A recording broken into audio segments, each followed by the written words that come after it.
투자자 여러분 반갑습니다. 여러분들의 투자의 항해사 이 대표입니다. 자, 오늘 같은 경우는 제가 이 네이처셀 관련해서 좀 여러분들 이야기를 해드리려고 하는데, 사실 이제 개인적으로 이 네이처셀만 놓고 보면은 좀 많은 분들이 투자를 진행을 하시는 분들 입장에서 바라볼 때는 진짜로 좀 많이 실망스럽지 않을까 좀 싶어요. 이게 좀 갈듯한 그런 움직임들이 꾸준하게 나와주다가도 밀리고, 또 갈듯한 움직임이 나와주다가도 밀리고, 이런 움직임들이 계속해서 전형적으로 박스권 흐름들이 유지가 되는 현상들이 나오다 보니까 다른 바이오주들은 오히려 잘 갈 때 네이처셀만 이렇게 계속해서 이런 움직임들로 인해서 답답해 하시는 분들도 굉장히 많으실 거라고 생각이 듭니다. 자, 그러다 보니까 오늘 네이처셀 관련해서 우리가 이제 어떤 식의 투자적인 대응 전략을 잡아야 되는지에 대한 부분들을 좀 심도 있게 좀 말씀을 드리려고 하는데, 일단 첫 번째로 수급적인 면모를 좀 체크를 해봐야 될 것 같아요. 일단 첫 번째로 놓고 볼 때는요, 개인들이 일단은 이틀, 이거래일 정도의 지금 매수세가 좀 들어와 주고 있는 모습이 판단이 되고 있습니다. 일단 기간의 누적 순매수량이 일단 아직까지 물량이 좀 들어와 있고요. 금투 쪽도 물량이 좀 들어와 있는 상태예요. 근데 다른 바이오주들 대비해서는 상대적으로 수급에 대한 강도가 크지가 않은 기업 중에 하나죠. 자, 그렇다라는 것은 지금 시장에서 지수도 좋고 다른 기업들도 굉장히 잘 가고 있는 상황인데, 그만큼 시장에선 기대감을 많이 받고 있는 모습들은 아니다.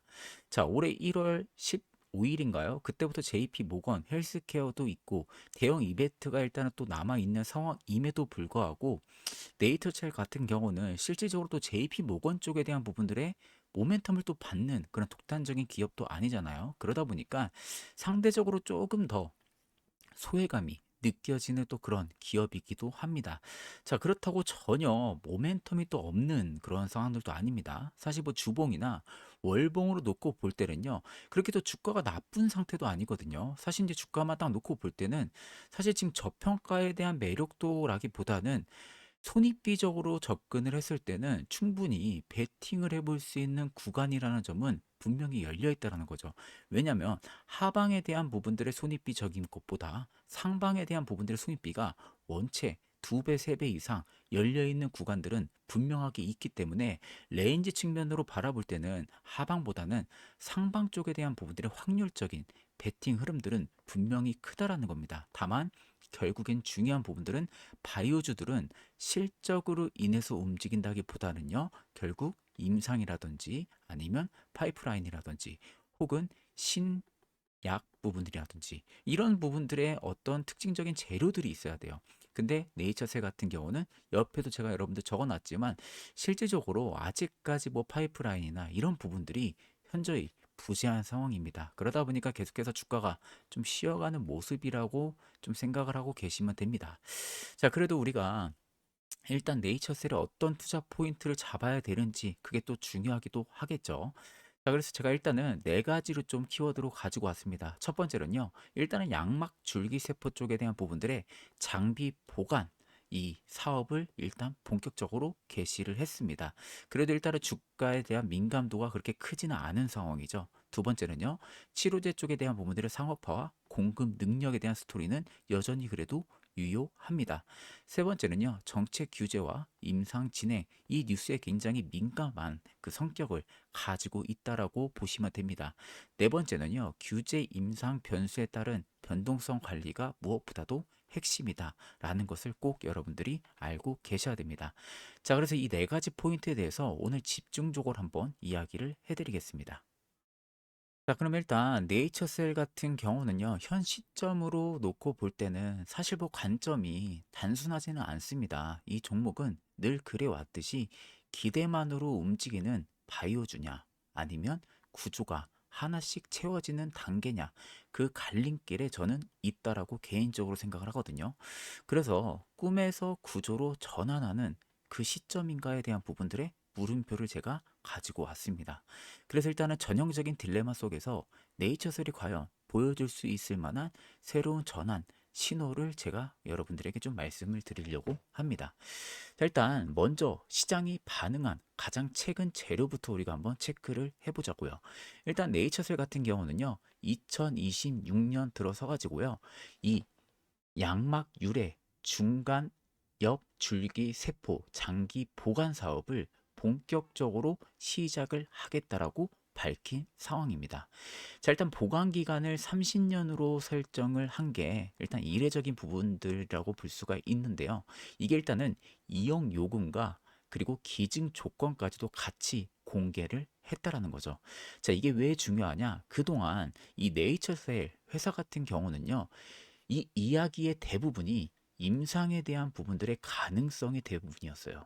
그러니까 실질적으로 기대와 같은 단어에만 머물러 있었다는 거죠. 자, 근데 이번에는 뭐였죠? 숫자에 대한 부분들, 즉 상품 구조가 먼저 나왔다는 겁니다. 기존에는 임상에 대한 부분들의 이야기만 계속해서 나왔다 하게 되면은 이제는 이렇게 정확하게 어떻게 보면 숫자를 딱 찍었다라는 거죠. 그러다 보니까 이번에는 숫자와 상품 구조가 먼저 나왔다라는 부분들이 시장에서는 이 흐름을 바이오 스토리로 보기보다는 서비스 사업으로 보기 시작한 지점으로 또 해석을 해볼 수도 있다라고 생각을 할 수도 있다라고 저는 개인적으로 생각을 하고 있거든요. 자, 그러다 보니까 네이처셀 같은 경우가 일단은 지금 당장은 임상에 대한 부분들을 계속해서 이야기해봤자 주가에는 크게 의미가 없어요. 그 전부터 이미 이거에 대한 밸류로는 많이 움직여 왔기 때문에. 그럼 결국 보여줘야 되는 부분들은요, 이런 겁니다. 신규 사업에 대한 부분들. 그로 인한 숫자로 증명을 시켜줘야 된다는 거죠. 자, 그러다 보니까 지금 주가도 계속해서 박스권을 그리는 게 아마 이런 장기 보관 사업에 대한 부분들 때문이지 않을까. 저는 좀 그렇게 생각을 하고 있습니다. 자, 그리고 여기서 또 끝이 아닙니다. 네이처셀 같은 경우는요, 본체 자체가 여전히 줄기세포 치료제, 파이프라인, 그 중에서도 우리가 잘 알고 있는 뭐죠? 조인트 스템이에요. 이 조인트 스템으로 워낙 많이 또 물거먹기도 했습니다. 회사가 과거부터 반복을 해왔던 메시지도 명확해요.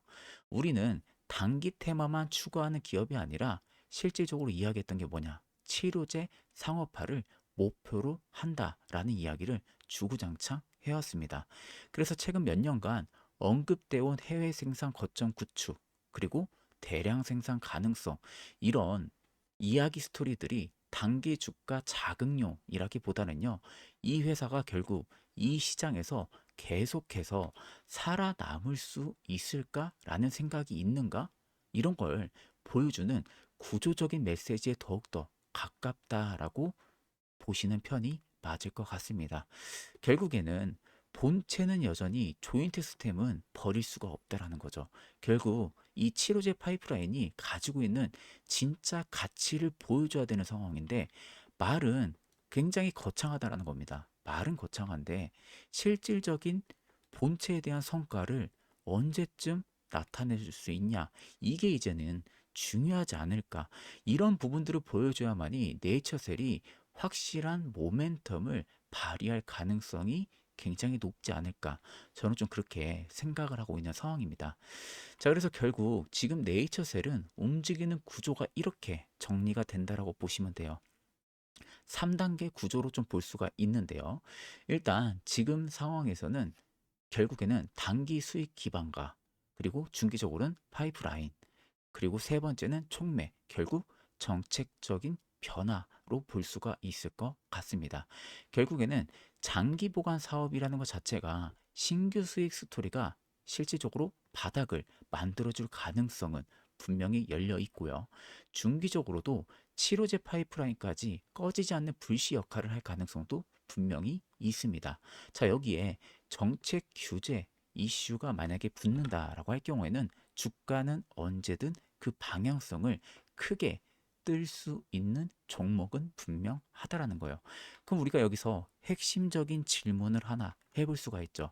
자, 과연 이번 사업이 주가를 한번 튀게 만들 수 있는 재료인가? 아니면 회사 서사를 한 단계 더 끌어올릴 수 있는 계기가 될 수 있는가? 답은 분기 단위 매출 연결과 치료제의 추가 진척에서 확인이 될 가능성이 높다라는 저는 이 답을 내렸습니다. 왜? 그간 계속해서 말은 많이 해왔잖아요. 우리가 이 말에 대한 부분들만 믿고 베팅을 하기에는 워낙 네이처셀이 그간 해왔던 이력들이 너무나도 많습니다. 그렇기 때문에 이제는 우리가 분기 단위 매출과 치료제의 추가 진척을 확인을 해야 되지 않을까. 저는 개인적으로 이렇게 좀 생각을 하고 있습니다. 자, 그래서 이 종목을 볼 때는요, 중요한 질문은 딱 한 가지라고 좀 보고 있는 상황이에요. 이번 사업이 주가를 한 번 튀게 만드는 과연 재료인지, 아니면 지속적으로 파이프라인도 챙기면서 실적도 같이 챙기면서 끌어올릴 수 있는지, 이 계기가 될 수 있는 한 해가 되는지를 꼭 챙겨 보셔야 된다는 겁니다. 그 답은 앞으로 분기 단위로 실제 매출 연결 여부, 이거 꼭 체크를 해야 된다라고 말씀을 드렸었죠. 그리고 치료제 관련 추가 진척 뉴스도 여러분들이 꼭 체크를 해야 됩니다. 자, 그래서 우리가 투자의 핵심 포인트를 정리를 하면은 이렇게 좀 정리를 해볼 수 있을 것 같아요. 일단은 꿈만 이야기하는 바이오주에서 구조를 하나씩 쌓아가는 단계로 넘어가려고 하는 그 구간에는 분명히 와 있다고는 보입니다. 다만 그 전환의 초입에서는 시장이 다시 이 종목을 들여다보고 있는 상황을 만들어 주냐, 아니면 여기서 그냥 꿈으로 멈추냐, 그 분기점에 와 있다라고 저는 개인적으로 생각을 합니다. 결국 전환의 초입에 와 있는 건 맞아요. 그러니까 꿈만 이야기하는 바이오주에서 구조를 계속해서 한 단계씩 쌓아가는 그 단계로는 이동은 분명히 하고 있습니다. 자, 그러면 자연스럽게 시장에서는 네이처셀에 대한 부분들을 재평가는 할 겁니다. 시장이 네이처셀을 다시 들여다보기 시작은 할 거라는 거죠. 그러면 결국 이 모니터링에 대한 부분들의 포인트가 가장 중요할 겁니다. 그게 뭐냐?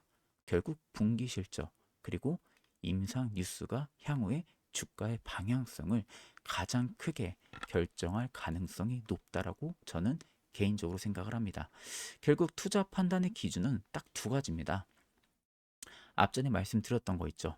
이 장기 보관이라는 신사업, 그리고 중장기 구조 변화, 결국 조인트 스템, 핵심 파이프라인에 대한 평가입니다. 이 두 가지의 균형이 잘 어우러지면서 그 핵심적인 요소들을 전부 다 끌어올릴 수 있냐, 이게 이제 가장 핵심적인 키워드가 될 수 있다라고 생각을 해요. 결국 이 핵심적인 키워드를 기다리고 있다라고 저는 생각을 하거든요. 그러다 보니까 지금의 주가의 측면으로만 바라볼 때도 주가가 크게 빠지지도 않고 크게 오르지도 않아요. 박스권을 그려주고 있잖아요. 그러니까 기다리고 있는 거죠. 그 다음 뭔가가 나올 것을 기다리고 있다라는 겁니다. 이렇게 여러분들이 해석을 하고 계시면은 조금 더 네이처셀 관련해서 우리가 어떤 식의 투자 전략에 대한 핵심 포인트를 잡고 우리가 어떻게 단기적인 포트 혹은 중기적인 포트, 아니면 중장기적인 포트를 어떤 식으로 꾸려나가면 되겠구나라는 명확한 개선 방안이 생길 수가 있다라는 겁니다. 자, 그래서 오늘 네이처셀에 관련해서 핵심적인 포인트 부분들을 전부 다 말씀을 좀 도와드렸는데, 이 부분을 꼭 여러분들 염두를 해두시고 꼭 모니터링을 해보실 필요가 있습니다. 자, 그럼 오늘 영상은 여기서 종료하도록 하겠습니다. 감사합니다.